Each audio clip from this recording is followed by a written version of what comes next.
In the winter fog of 1855, when London's cobblestone streets were slick with rain and its towering mansions glowed faintly behind candle-lit windows, there whispered a rumor so grotesque and so unthinkable that even the most hardened city dwellers dismissed it as cruel gossip. Yet beneath the chandeliers of a wealthy estate on the edge of Mayfair, among servants who moved like phantoms of flesh and bone, the rumor was not only true, but more horrifying than anyone dared imagine. At the center of it all stood Lady Beatrice Harrowden, a noblewoman of grace, refinement, and impeccable reputation. By day, she was the very model of aristocratic virtue, hosting scholars, poets, and politicians in the gilded drawing room of her estate. By night, however, she orchestrated a ritual of silence and obedience so severe that her servants became known not as people, but as furniture. Immobilized by fear and coerced into postures that defied both dignity and humanity. Visitors to her mansion reported that footmen stood motionless for hours, their eyes wide and unblinking, as if they had been carved from granite. Maids held trays that trembled not from effort, but from the way they had learned to still every possible movement. And when the gas lamps hissed low and the great house fell into muffled quiet, there were whispers that Lady Harrowden demanded more than stillness from her staff. She demanded transformation, servants remade into living statues, stripped of voice, stripped of self, existing only to preserve her illusion of perfection within the crumbling empire of her home. Before we uncover the hidden chambers of Lady Harrowden's mansion and the unspeakable truth behind her reign of terror, I need you to do something for me.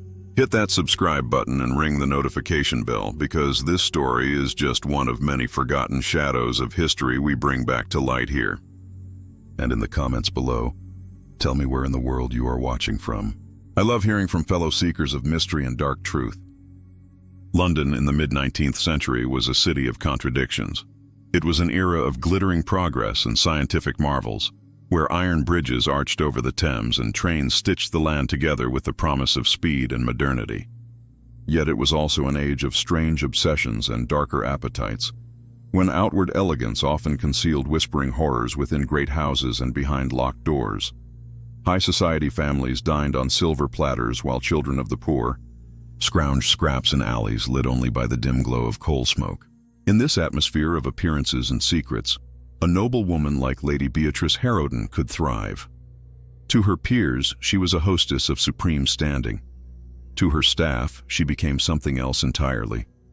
Her lineage stretched back centuries, tied to a long dynasty of wealth gained through land ownership, colonial investments, and political marriage.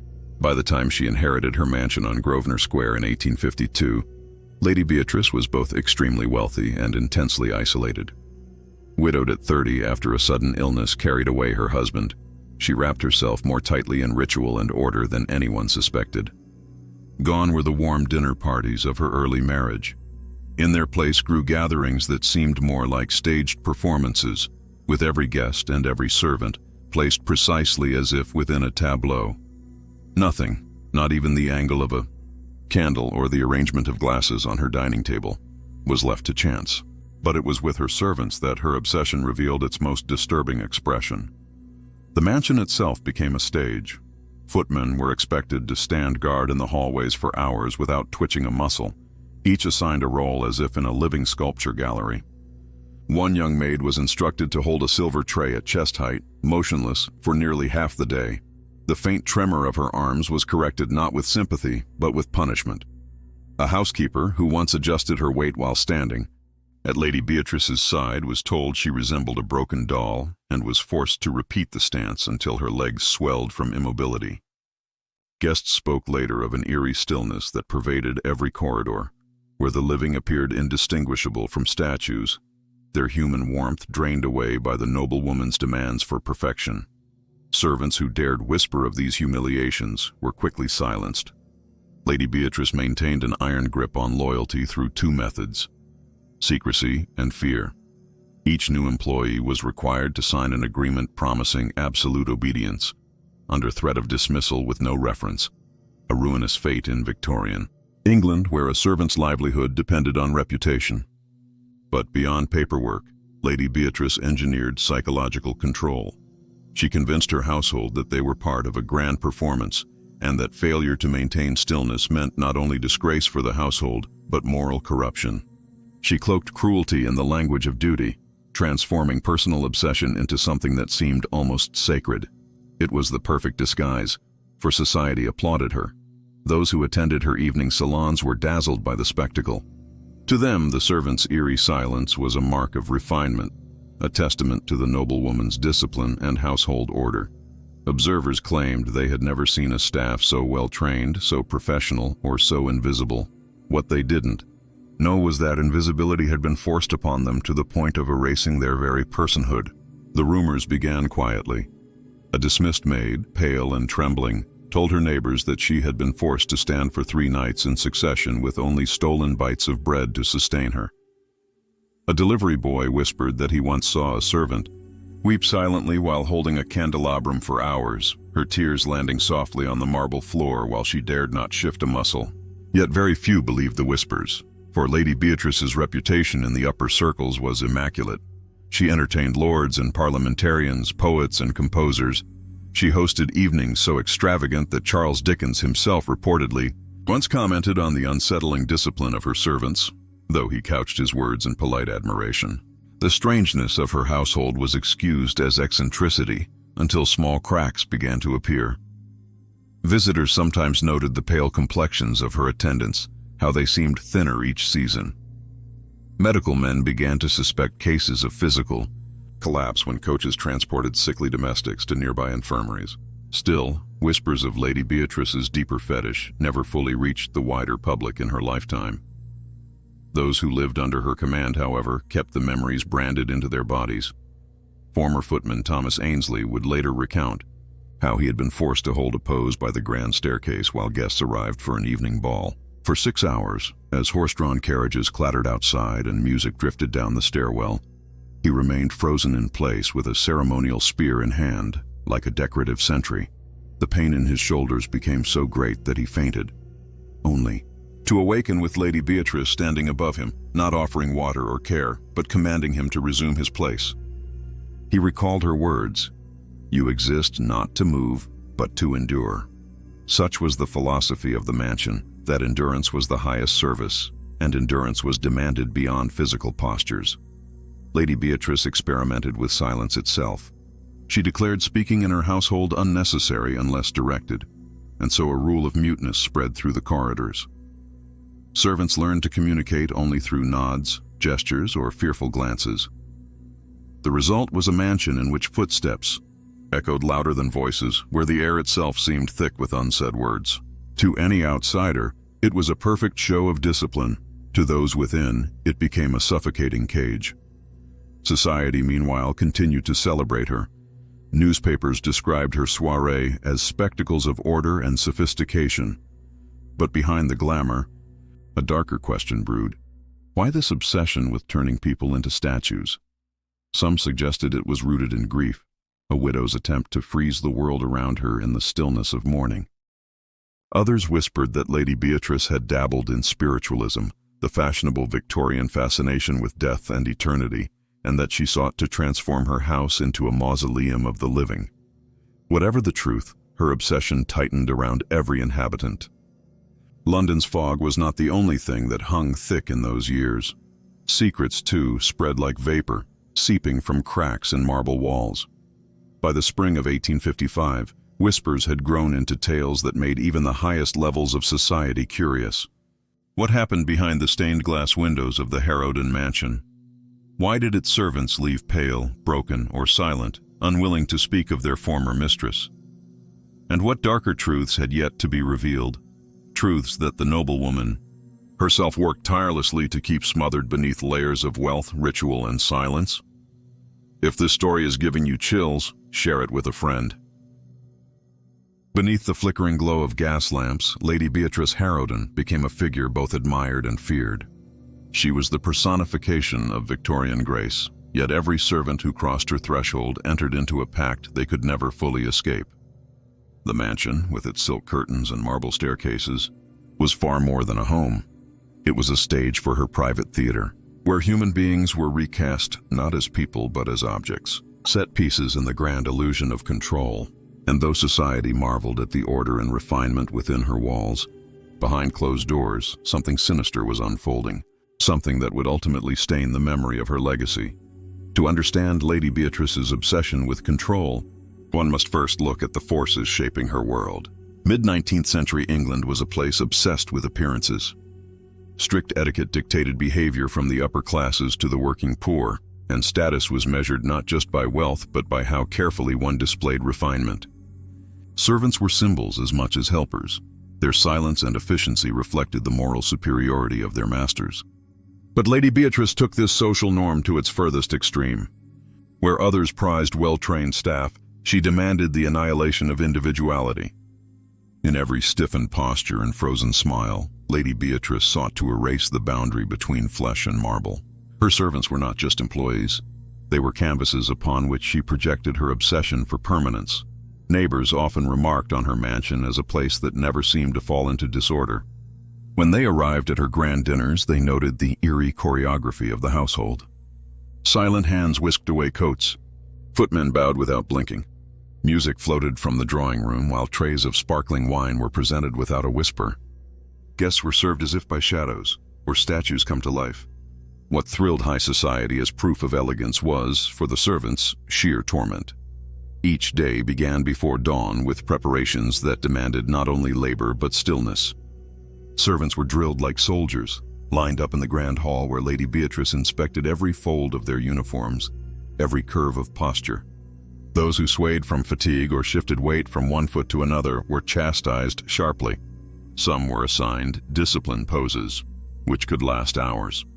A young scullery maid described balancing a silver jug above her head until her arms trembled beyond endurance. Another was tasked with kneeling by the hearth for an entire afternoon, holding a poker against the embers, though the fire burned out long before she was released. These assignments were not about utility, they were about spectacle. Visitors noticed her peculiar fixation. A member of Parliament once confided to a friend that while he admired her household's strict order, he found the atmosphere unnervingly quiet. It was as though the house breathed without sound, he wrote afterward. The chill he felt was not misplaced, for silence was not natural in such a large household. To maintain it required suffering, and Lady Beatrice demanded suffering as if it were proof of devotion. But even she could not contain every whisper. Footmen dismissed for disobedience carried their stories into the city's alleys, where tales of her punishments began to drift like smoke. Rumors spread that she locked servants in cellars for days, forcing them to rehearse postures until they lost strength.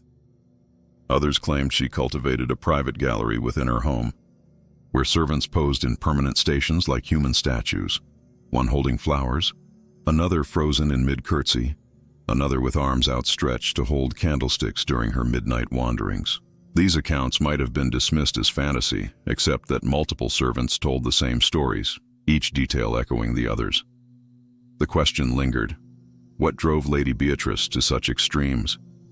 Some attributed it to unresolved grief. After her husband's sudden illness and death, she reportedly grew obsessed with time and decay. Friends noticed how she covered every mirror in her home with black cloth, claiming reflections fed the vanity of the living.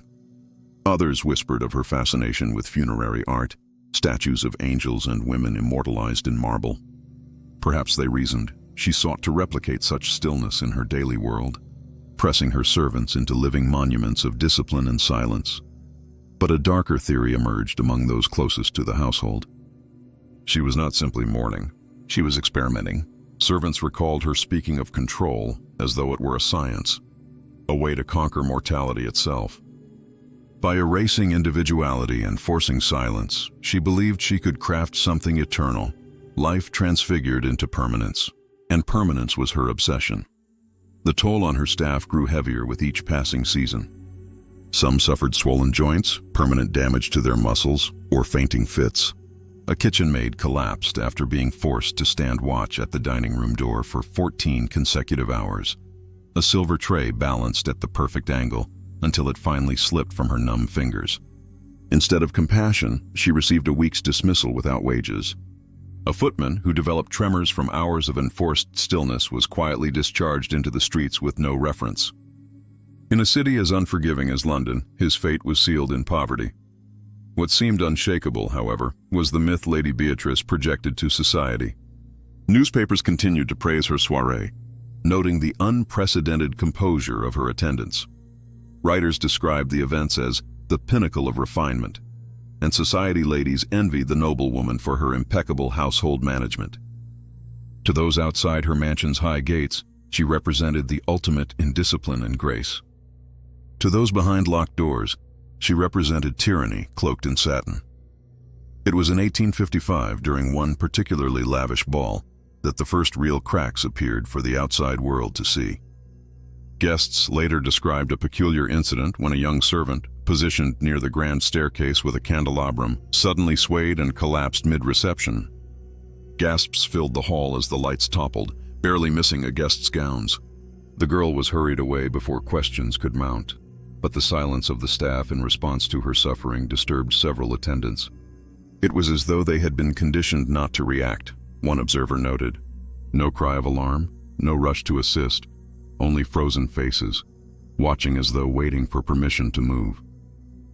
Permission, of course, would never come. For Lady Beatrice, humanity was weakness, and weakness had no place in her carefully constructed world. Those moments of collapse served only to deepen her resolve. She began perfecting punishments to ensure obedience.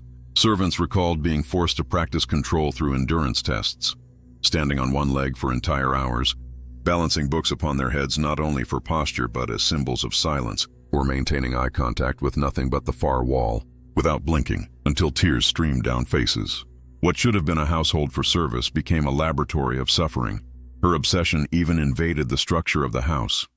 Rooms once used for storage were cleared to make space for discipline chambers, where servants practiced poses for hours. Some described ornate chairs fashioned not for sitting but for restraint, forcing the occupant into upright positions. Every detail fed her fixation, and those who obeyed longest, who displayed the stillness she demanded, were elevated in her strange hierarchy of trust. But time is an unkind ally, even to those who believe they can freeze it. The more Lady Beatrice exerted her grip, the more small acts of rebellion arose. A whispered word in the shadows, a shuffled step when her back was turned. One maid risked everything by escaping the household in the night, taking with her the bruises and swollen limbs that spoke louder than whispers ever could.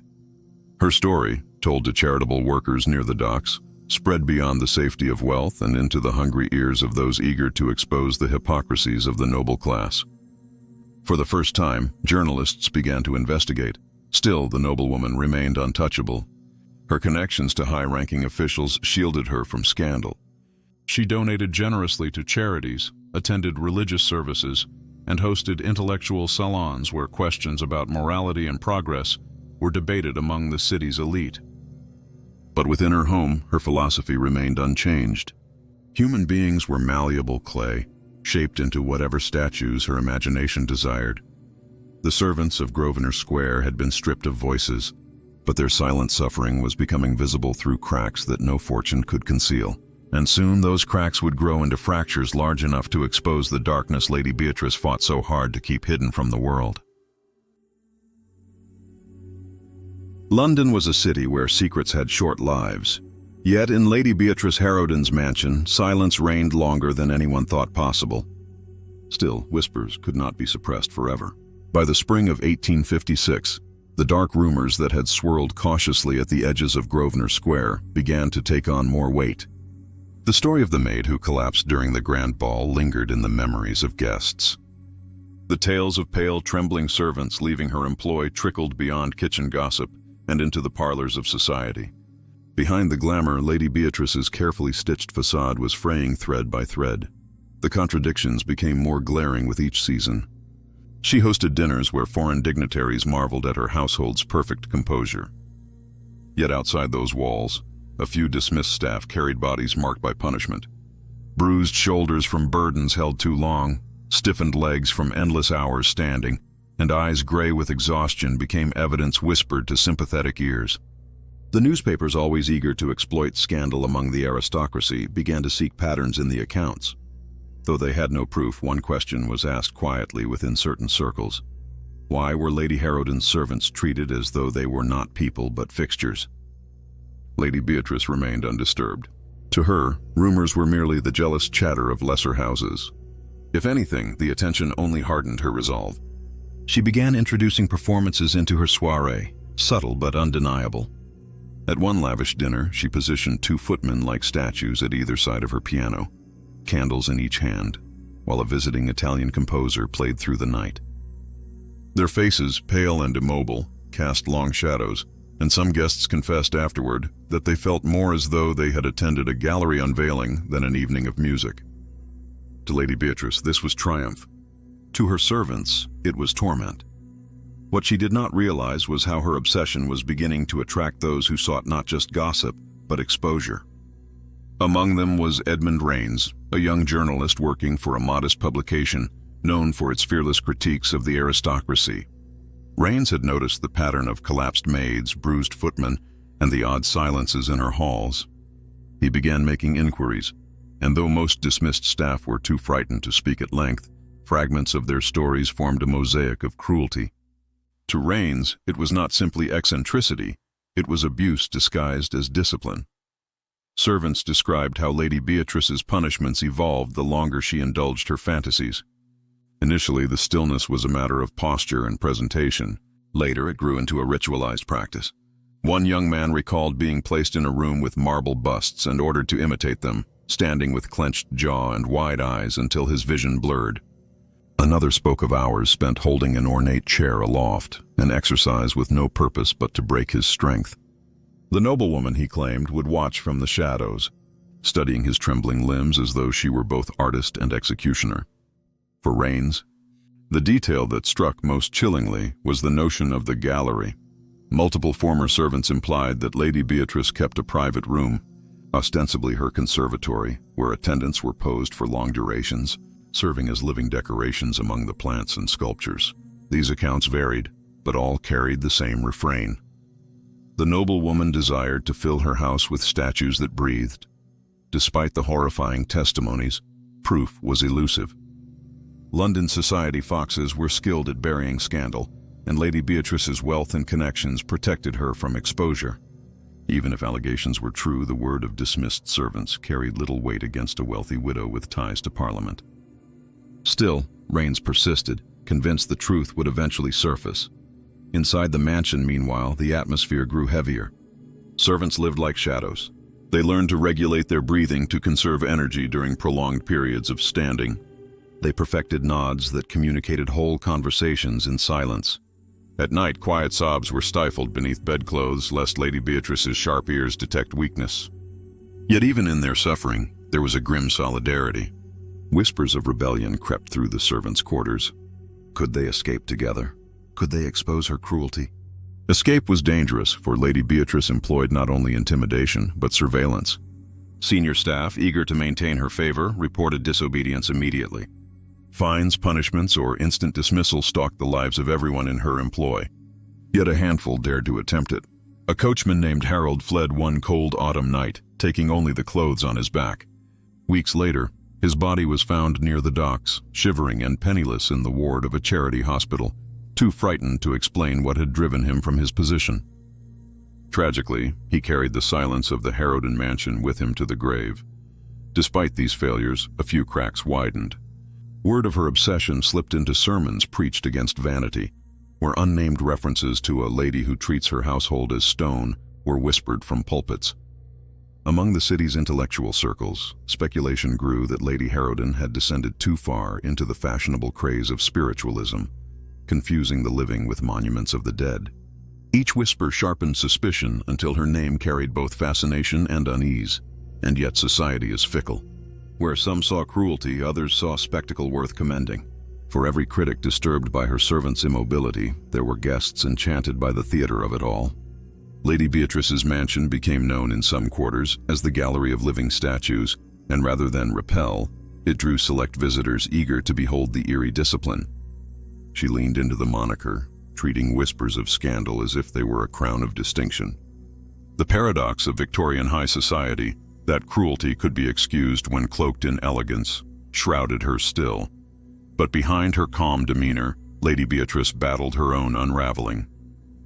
Her demands of stillness escalated not only upon her staff but upon herself. In moments of solitude, she reportedly practiced holding immobile poses in front of covered mirrors, attempting to embody statuesque perfection. Servants recounted finding her motionless in the conservatory at night, standing among marble figures as though she sought to join their permanence. Was it grief, madness, or an insatiable hunger for control so deep it consumed her entirely? Whatever the truth, her control over those around her was waning. More servants chose dismissal over endurance, even when it meant starvation. Rumors mounted faster than she could silence. And the journalist Rains was circling closer, determined to catch a glimpse of the truth hidden behind her gilded doors.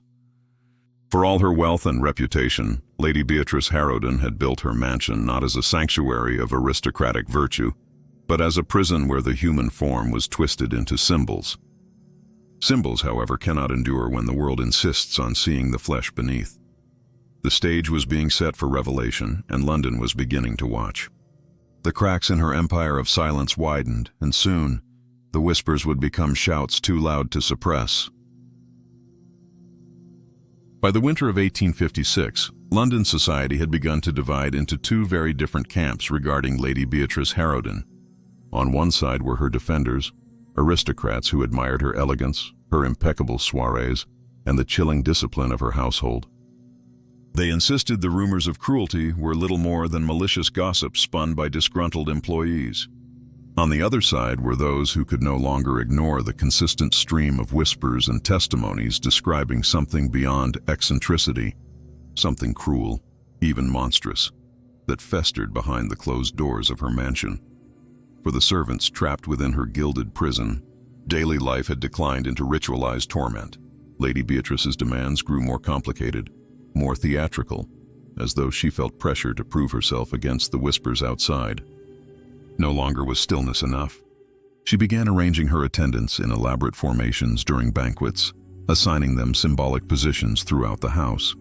One maid, trembling with exhaustion, was made to lean upon a pedestal holding a vase, while Lady Beatrice declared her the essence of spring. Another was forced to kneel before the fireplace, arms extended with fresh roses, as though offering tribute to unseen gods. Visitors chuckled at the eccentric theatrics, unaware, or perhaps uncaring, of the pain laced into every trembling pose. It was these increasingly elaborate displays that caught the attention of Edmund Rains once more. Now more seasoned and with cautious connections in London publishing, Rains devoted himself to unearthing what he suspected was a story of aristocratic tyranny. He interviewed more dismissed servants, visited neighborhoods where the broken and bruised had limped after their dismissal, and pressed for corroborating accounts. What he uncovered confirmed his suspicions. Servants stripped of basic humanity in the name of discipline, reduced to silent sculptures in a play choreographed by their mistress. Yet Rains faced a problem common to his peers. The power of the aristocracy meant evidence alone often carried little weight. Without something undeniable, an article in his publication would be laughed out of parlors and dismissed as envy-driven slander. He needed access, direct and irrefutable, and so he began to plot infiltration. Through contacts within the Servants' Guild, Rains arranged for a young man named Samuel to apply for a position as a footman in Lady Beatrice's household.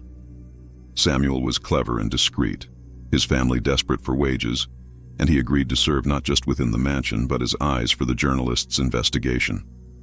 By autumn of that year, he entered the Harrowden estate, clad in livery, ready to endure silence and stillness for the sake of truth.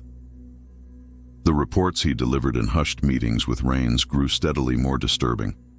Samuel described an atmosphere where conversation was forbidden, where servants were expected to stand in assigned postures in corridors, holding objects not as tools of service but as emblems of endurance. He spoke of Lady Beatrice's nightly wanderings, when she drifted through halls inspecting her gallery of the living, praising those who could hold poses until dawn, punishing those who faltered with icy reprimands or days-long silent penance.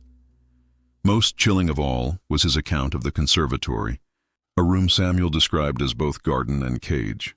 Amid potted palms and marble statues, actual servants stood frozen, their placement no accident. One held a platter of fruit, though it rotted before him.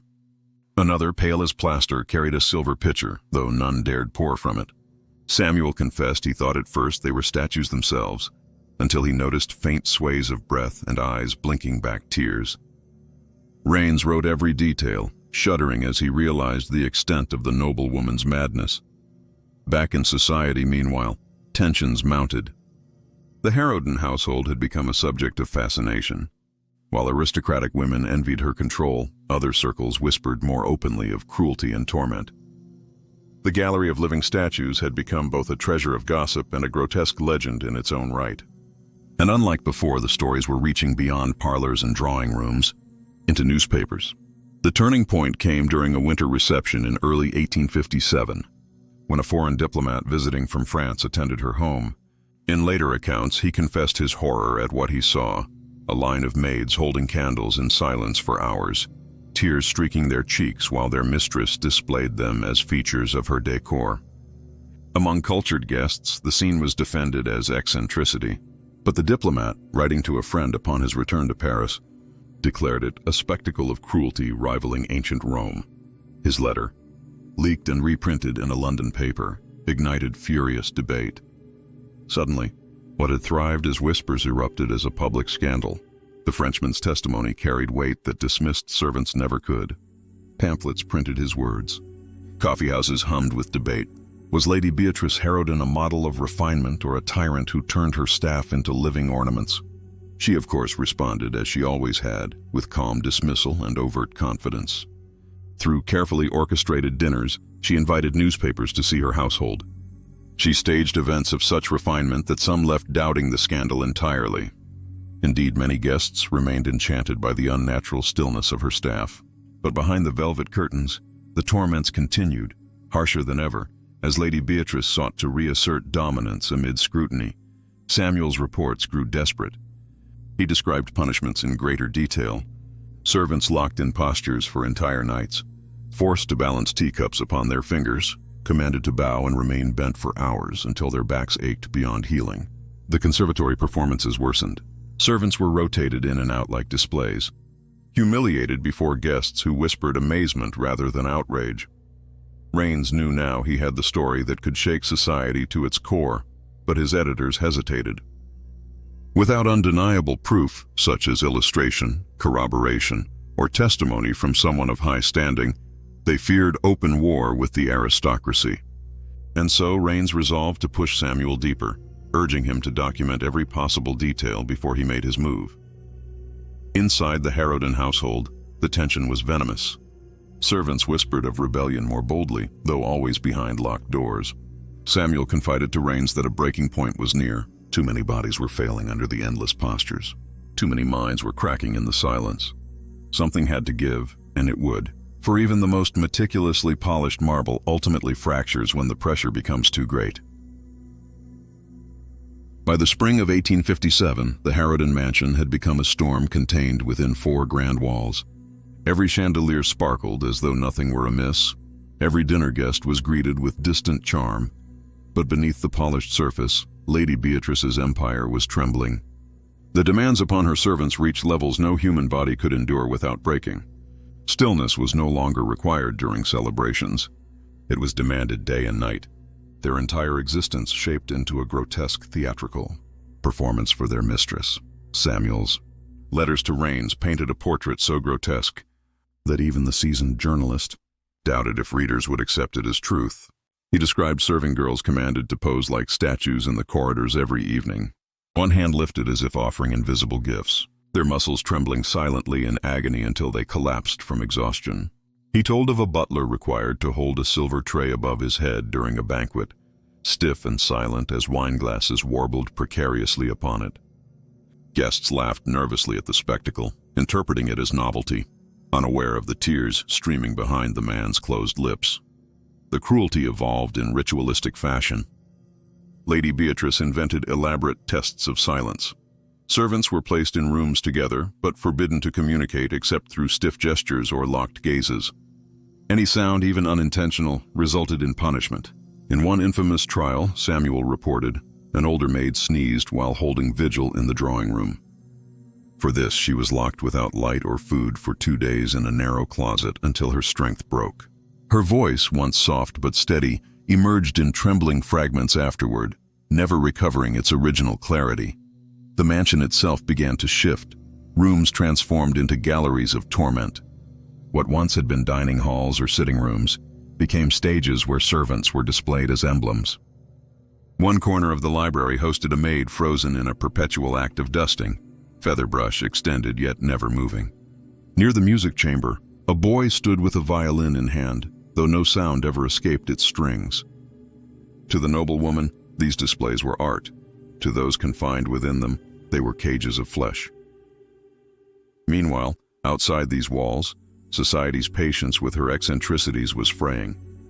The letter from the French diplomat had ignited continued murmurs.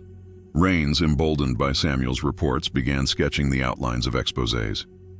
Yet proof was still elusive. In his frustration, he pressed Samuel further, asking for specific sketches or documented notes. Samuel, terrified of discovery, nonetheless obliged, etching faint depictions of the postures demanded within the conservatory. These sketches, smuggled out in folded scraps, shocked the journalist. They showed human figures arranged like sculptures, rigid and suffering, their humanity erased by command. Even so, scandal was a double-edged sword. For all the outrage whispered in coffee houses and middle-class drawing rooms, among the upper ranks of society, her reputation perversely strengthened. The grotesque whispers enhanced her allure.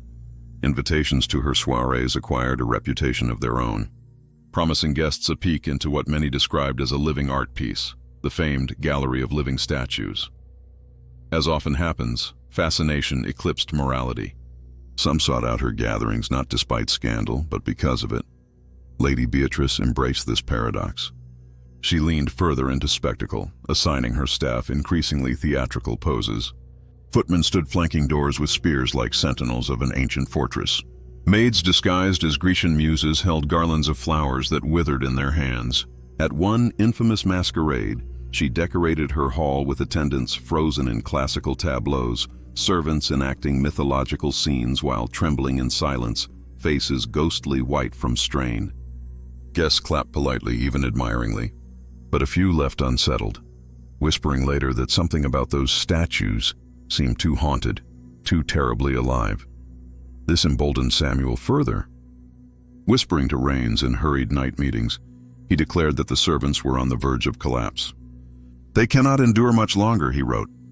The eyes of the household are hollowing. We are becoming marble upon which she casts her shadow. These words chilled the journalist and spurred him onward. He now began preparing his story for wide distribution, knowing it might provoke outrage not just against Lady Beatrice, but against the aristocracy itself. Inside the mansion, rebellion brewed. Servants whispered in fractured moments, stole glances, and made subtle nods. Samuel confided that 2 young maids were planning an escape. Another footman vowed to resist openly should punishment fall on him next. Yet the climate of fear was absolute, for Lady Beatrice's command was not just enforced by her word, but by loyal senior staff who betrayed colleagues to maintain her approval. Dismissals increased, carrying the broken into the streets where hunger silenced them further. But even the mistress herself could not ignore the cracks. She grew irritable, less calculating, and her iron will was flavored with paranoia. She stalked corridors at night, watching over her statues, barking corrections with increasing sharpness. Her own body bore tremors, her hands trembling when unobserved, as though the strain of controlling others had begun to hollow her as well. Still, she refused to relent. If anything, she doubled down, convinced that silence and stillness alone could preserve what she increasingly saw as her immortal legacy. Rains was not alone in circling closer. Other reform-minded journalists caught wind of the grotesque whispers and began sniffing for stories. Clergymen mentioned her indirectly in sermons, warning of the dangers of treating souls as objects. And in Parliament, a few voices raised concerns that wealthy households were hiding cruelty behind velvet curtains. London was poised for revelation, and Lady Beatrice's mansion sat like a lightning rod at the storm's center. The decisive break came during another of her winter spectacles. She had arranged her staff in an elaborate formation throughout the conservatory, positioning them as emblems of the 4 seasons. Each servant stood frozen with props, flowers, wheat, a sickle, and barren branches, all arranged in silent symmetry. Guests marveled at the eeriness until one young maid began to sway under her burden. Before the eyes of diplomats, poets, and peers, her legs buckled. She fell to the floor with an audible thud, the branches clattering beside her. A ripple of gasps filled the chamber. For a moment, no servant moved to aid her, conditioned into paralysis by their mistress's law. It was Samuel, breaking ranks, who stepped forward. He bent to lift the girl, shattering the silence with a desperate protest. "She cannot stand any longer," he cried, his voice the first servant's voice many of those guests had ever heard. The chamber collapsed into whispers and alarm. Lady Beatrice's eyes burned with rage. She dismissed the gathering at once, her façade of elegance torn open by the sound of human defiance. That night the mansion trembled with fury.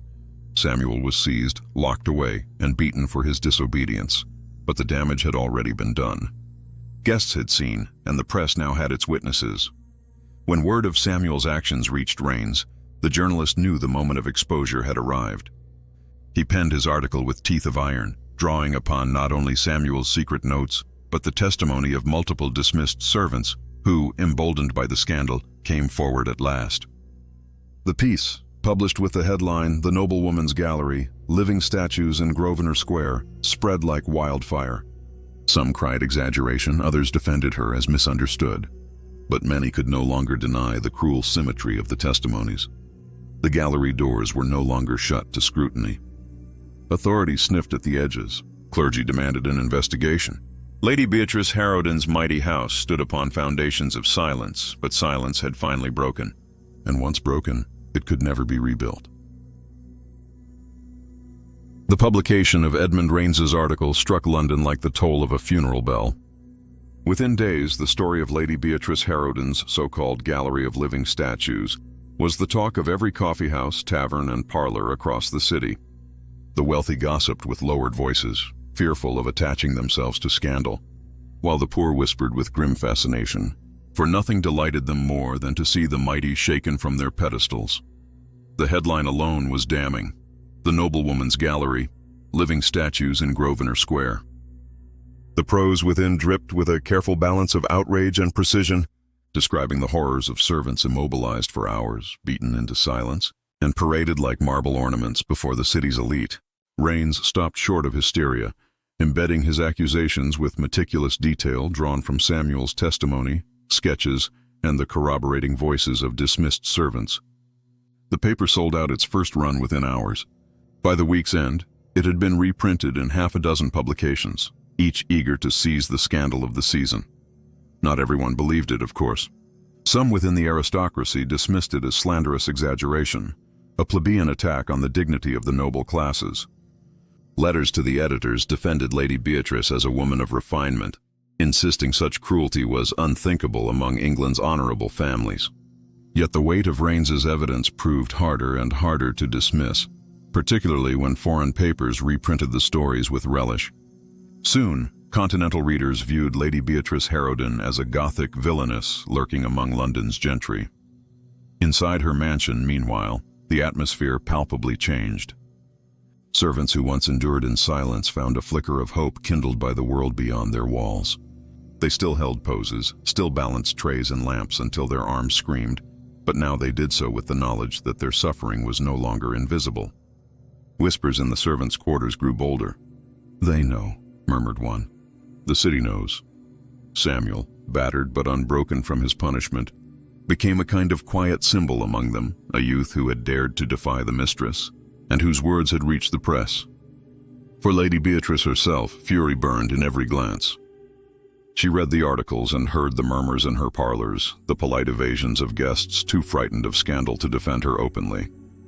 She clung to her image with furious determination, orchestrating even more dazzling displays of control at her soirees. If the world wished to call her eccentric, she would provide a spectacle so precise, so immaculate, that doubt would vanish. Her servants were forced into even harsher statuary roles, arranged in human tableaus copied from classical paintings, their pain ignored as she welcomed diplomats, poets, and patrons to witness the permanence of discipline. But something had shifted beyond her reach. At one banquet, a guest whispered audibly that he pitied the trembling figure of a maid holding a gilded cup. The word spread in uncomfortable ripples among the crowd. Another visitor, more daring, refused to raise his glass when a footman collapsed beside him, muttering that he would not drink to cruelty. What once fascinated now unsettles. Lady Beatrice's reputation, once shielded by wealth and elegance, was corroding under the growing weight of revulsion. The authorities were slow to act, as they often were when confronting those of powerful station. Yet petitions began to circulate, calling for Parliament to examine the conditions of domestic labor in London's aristocratic houses.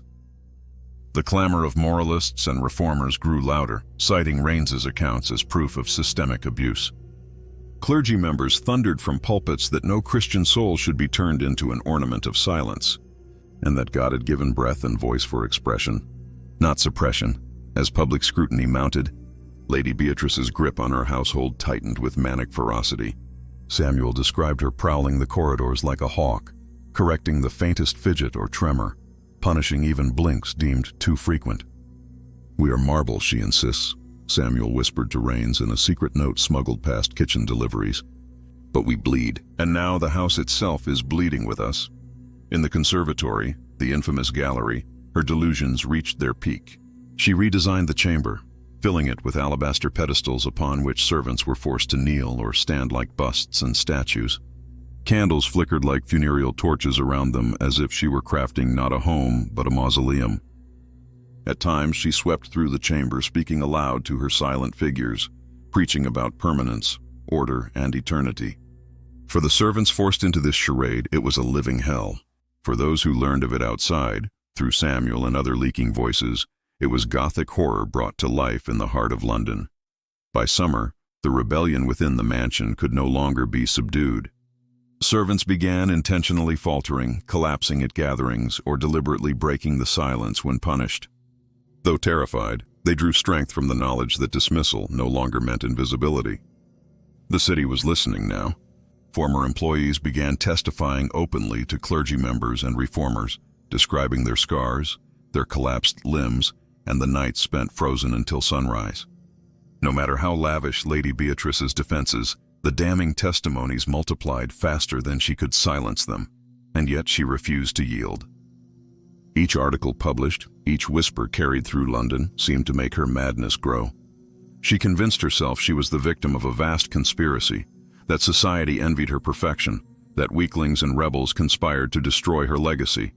Within her chamber, she declared to her remaining loyalists that she was crafting an eternal household, one that would outlast mere mortals.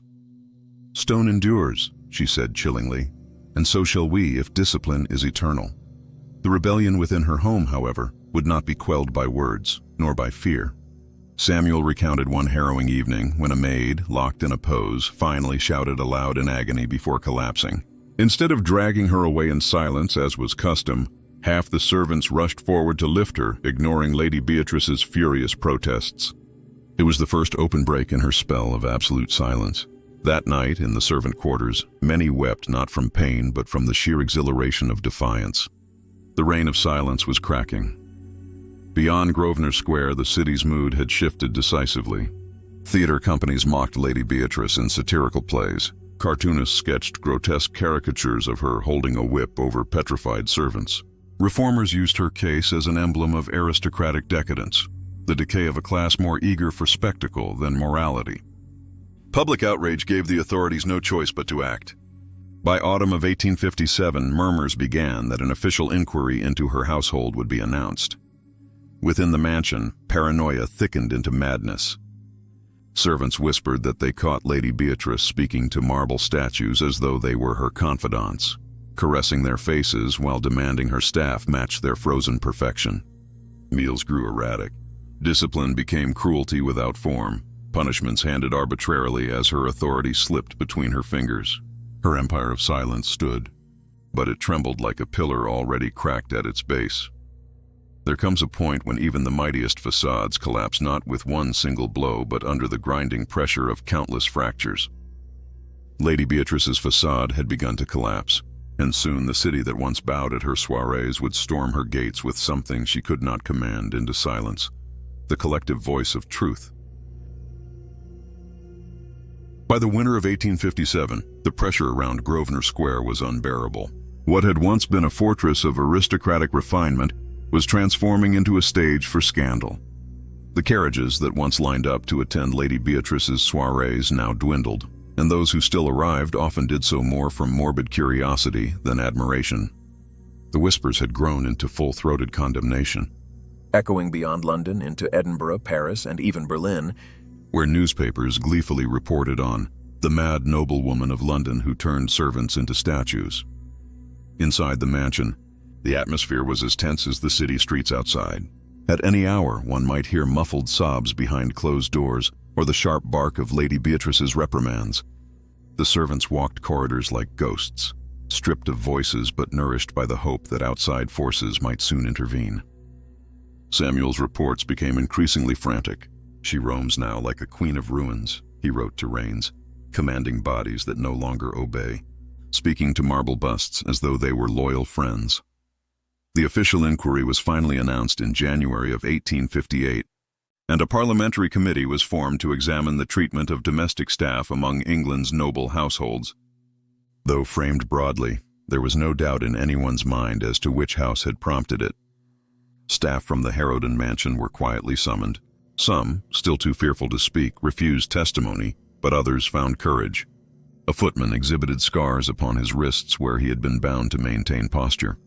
A serving girl described hours spent holding a candelabrum until the flesh of her palms blistered. A chambermaid detailed a collapse that earned her nothing but starvation rations as punishment. Their words spread faster than any denial Lady Beatrice could muster. This inquiry sparked public outrage. But inside Grosvenor Square, Lady Beatrice retreated deeper into her delusion.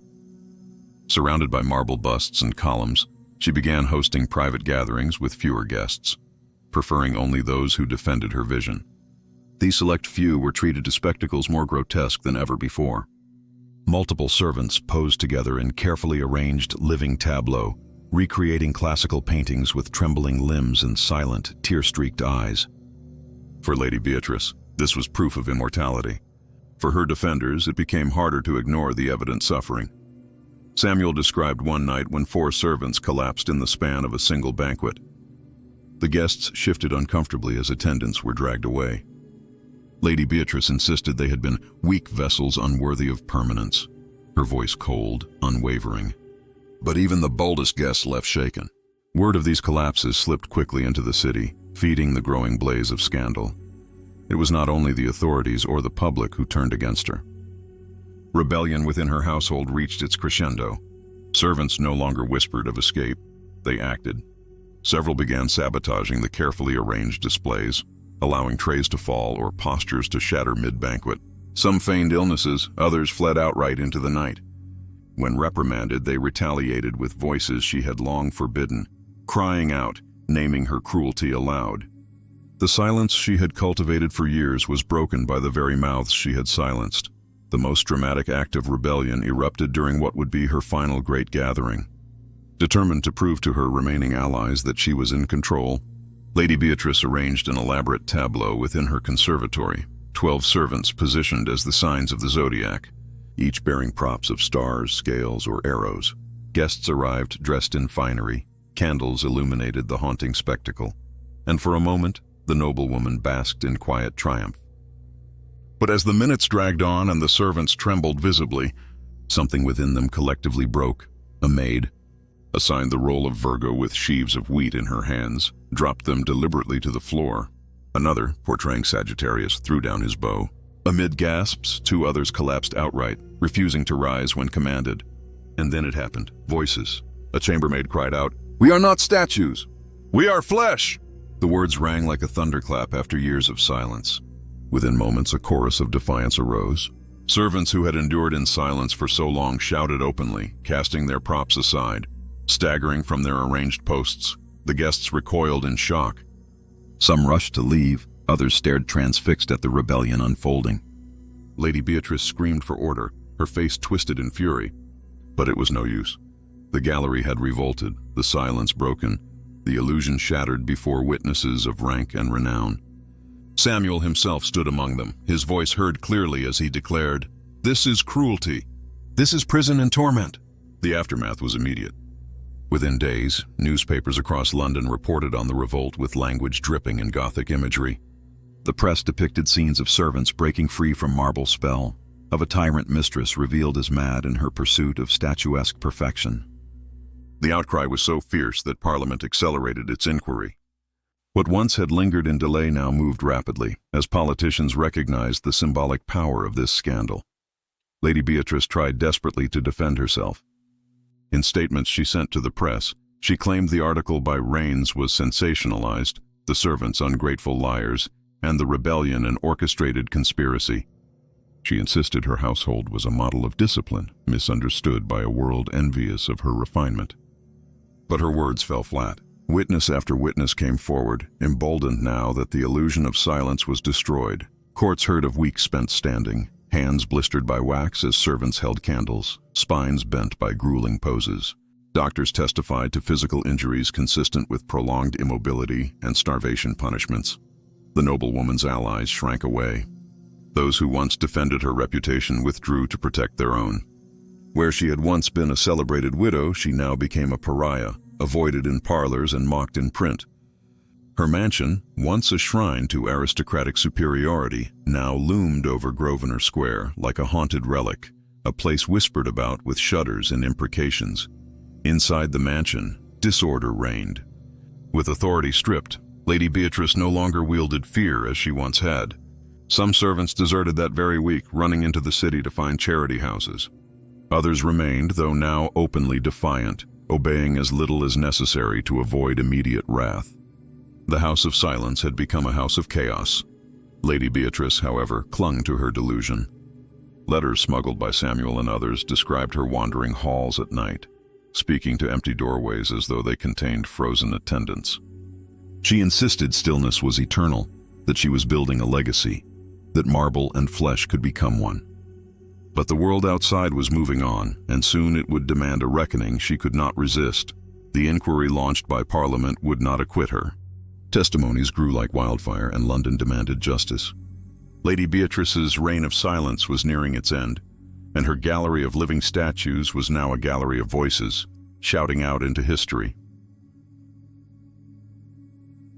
The climax of Lady Beatrice Harrowden's unraveling came not in a grand confrontation or a fiery mob, but in the cold, bureaucratic precision of official inquiry. In March of 1858, Parliament convened to hear further testimony. Though the committee was tasked with examining labor practices across the nobility, every ear strained toward the figure of Grosvenor Square. Lady Beatrice herself, once adored for her poise, became the subject of unrelenting scrutiny. She entered the hearing with the same grace she had displayed in her soiree, adorned in black satin, her posture impeccable. Her eyes, however, betrayed something fragile, a flicker of rage beneath layers of cultivated calm. For hours she defended herself, dismissing reports as inventions of disgruntled staff. The gallery of living statues, she insisted, was art, an elevated form of discipline that inspired refinement and spiritual virtue. To her, those who could not endure it were weak of body and mind. But her words, once so commanding, now met only with skepticism. Servants appeared in person to testify. One young woman lifted her sleeve to reveal the scars of wax burns from hours of holding candles. A footman recounted days when his joints swelled grotesquely from standing without food or rest. A doctor described skeletal figures brought to him after dismissal. Their limbs stiffened unnaturally as though their very flesh had been taught by pain to imitate marble. Their voices, unshakable now, painted a picture too vivid to deny. The papers devoured the proceedings, turning every statement into headlines. The gallery exposed. Servants speak at last. The noblewoman of silence. Satirical illustrations showed Lady Beatrice among marble columns, her servants depicted as skeletal victims. Public opinion tilted decisively against her, and where once aristocrats whispered disdain for scandal, they now muttered relief that pressure was placed upon someone other than themselves. Lady Beatrice became a sacrifice to preserve the dignity of her class. Her downfall served as a warning and a shield alike. The inquiry's verdict was damning, though carefully couched in the language of civility. She was declared guilty of cruelty and inappropriate use of domestic staff. Though Parliament stopped short of stripping her wealth or title, the reputational damage was final. Society's gates closed against her. Invitations ceased. Neighbors withdrew. She was left isolated within her mansion, disgraced yet unpunished in the ways many had hoped. To the common people, her avoidance of imprisonment was proof of aristocratic privilege, but history would judge her with sterner eyes. Inside Grosvenor Square, the exodus was swift. Servants fled once the inquiry concluded, departing with wages unpaid but dignity reclaimed. Many carried physical scars, but their voices were free at last. Charitable organizations and reformists seized the opportunity, using their stories to campaign for protections for workers across England. For the first time, conversations about servants' rights reached beyond whispers. Lady Beatrice, in her cruelty, became the unwilling midwife to a nascent movement. As for Samuel, his role was revealed only later. Raines published a follow-up account hailing him as the servant who dared to break the silence, who risked everything to expose the grotesque gallery from within. He disappeared into quieter employment thereafter, but his courage lived on, immortalized in print. Raines himself went on to greater acclaim, his reputation cemented as the journalist who shattered the walls of Grosvenor Square with the truth. Lady Beatrice's decline was slow and bitter. Abandoned, she wandered her marble-filled chambers like a phantom, muttering to empty busts and insisting the world had conspired to misunderstand her genius. Guests no longer arrived, but she still demanded staff, reduced now to hired attendants from agencies, who served briefly before fleeing her erratic demands. She attempted one final soiree in 1860, arranging a small gathering. Still, only a handful of curious onlookers attended, more eager to witness the ruins of scandal than to honor her name. The evening ended in humiliation, her attendants faltering in poses once more, watched not with admiration but pity. She lived another decade, obscured by the shadows of disgrace. Rumors claim that in her solitude, she filled her conservatory not with living servants, but with commissioned statues, marble figures carved to replace the bodies she could no longer command. Whether true or exaggerated by gossip, the image remained powerful. A woman who sought to transform flesh into stone, ending her days surrounded by lifeless imitation.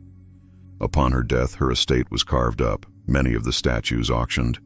Though whispers followed them into galleries, the remnants of the Harrowden madness.